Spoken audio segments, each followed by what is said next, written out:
Good morning, dear saints. Thanks for joining us today. I have a special request for you today. But first, let's hear the word of God.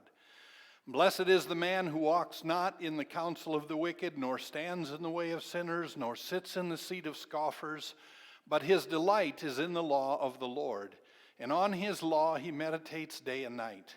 He is like a tree planted by streams of water that yield its fruit in season, and its leaf does not wither. In all that he does, he prospers. The wicked are not so, but they are like chaff that the wind drives away. Therefore the wicked will not stand in the judgment, nor sinners in the congregation of the righteous. For the Lord knows the way of the righteous, but the way of the wicked shall perish. This is the word of the Lord. It's always good to start with God's word. My request for you is this. We're having some difficulty with the daily devotions, and we're asking for your help.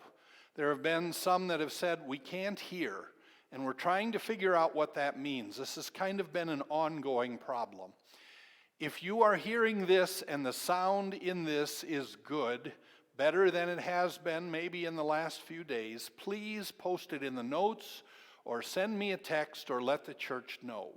We'll try to get this put up on the YouTube page as well so you can listen to it there. If the sound is still poor, if you can't hear, please let me know that as well, and we'll keep working on this. We want you to hear God's word, but we need to know where the problem is, and that's why I need your help. Thanks for listening. God bless you. Go in his peace.